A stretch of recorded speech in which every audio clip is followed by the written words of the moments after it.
कि Canada visitor visa अगर आपको मिल जाता है तो आप उसी विजिटर वीज़ा के ऊपर दुनिया के 37 डिफरेंट कंट्रीज जो है वो ट्रैवल कर सकते हैं। आपकी वीज़ा ऑन अराइवल एंट्री होगी।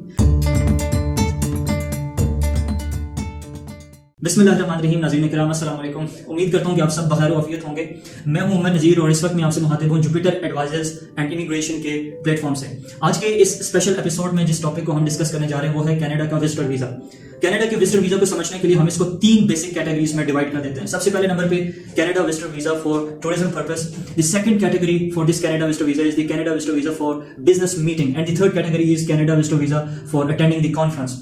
आप इन तीनों कैटेगरीज में से जिसको भी सेलेक्ट करते हैं जो वीजा की जो सक्सेस रेशियो वो ऑलमोस्ट सेम होती है। अगर किसी शख्स को कनाडा का विजिटर वीजा मिल जाता है तो उसको क्या क्या बेनिफिट्स मिल सकते हैं। जो सबसे पहला बेनिफिट है वो ये है कि कनाडा विजिटर वीजा अगर आपको मिल जाता है तो आप उसी विजिटर वीजा के ऊपर दुनिया के 37 डिफरेंट कंट्रीज जो है वो ट्रैवल कर सकते हैं। आपकी वीजा ऑन अराइवल एंट्री होगी। इसमें कुछ नॉर्थ अमेरिका की भी कुछ स्टेट्स मौजूद हैं। एक और बड़ा बेनिफिट वो ये कि अगर हम कनाडा के बाकी इमिग्रेशन प्लान्स को देखें तो उनकी जो फीसेज हैं वो बहुत ज्यादा हैं, जबकि कनाडा का विजिटर वीजा जो है वो बिल्कुल चीप है उनकी निस्बत। सो ये एक और इसका फायदा है। जो तीसरा कनाडा का विजिटर वीजा अप्लाई करने का मेरे ख्याल के मुताबिक जो सबसे ज्यादा बेनिफिट है वो ये है कि अगर आपकी लर्निंग कनाडा विजिटर वीजा के ऊपर होती है तो आप उसको आसानी से जाके वर्क परमिट में चेंज करवा सकते हैं। ये डिपेंड करता है कि आप किस प्रोविंस में वर्क परमिट अप्लाई करें, लेकिन हर प्रोविंस की स्ट्रेटजीज और हर प्रोविंस के जो लॉज हैं वो डिफरेंट है, लेकिन आप आसानी से उसको वर्क परमिट में चेंज करवा सकते हैं। चौथा एक और इंपॉर्टेंट बेनिफिट वो ये कि कनाडा विजिटर वीजा जो लगता है वो आपकी पासपोर्ट की वैलिडिटी डेट के हिसाब से लगता है। अगर आपका पासपोर्ट नेक्स्ट 7 ईयर्स तक वैलिड है तो इसका मतलब ये है कि आपका जो कनाडा का विजिटर वीजा लगेगा वो 7 ईयर्स तक ही लगेगा।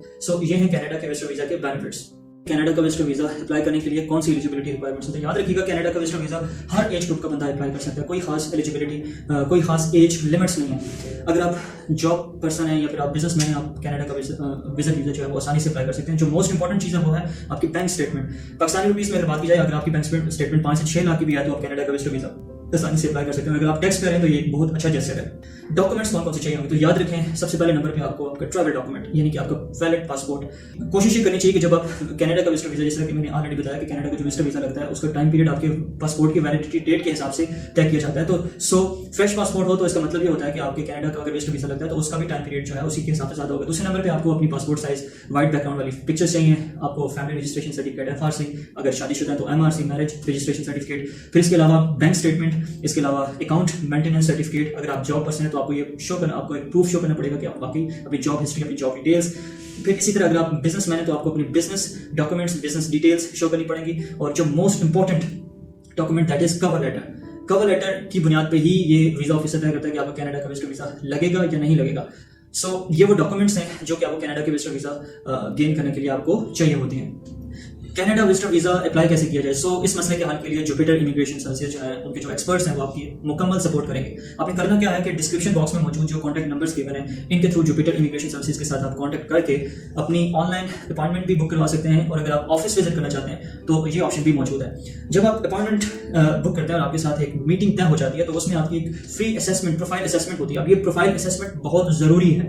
जब आपकी प्रोफाइल असेसमेंट हो जाती है तो ये कंफर्म हो जाता है हमारे एक्सपर्ट्स को कि आपकी वीजा सक्सेस रेशियो क्या है या आपके वीजा के सक्सेसफुल होने के कितने % चांसेस हैं। अगर तो आप मायार पे उस क्राइटेरिया पे पूरा उतरते हैं तो आपका केस जो है वो ले लिया जाएगा और आपकी वीजा की एप्लीकेशन जो है वो further process within 1 week. अगर आपके डॉक्यूमेंट्स रेडी तो आपकी एप्लीकेशन फी जो है वो प्रोसेस की जाएगी।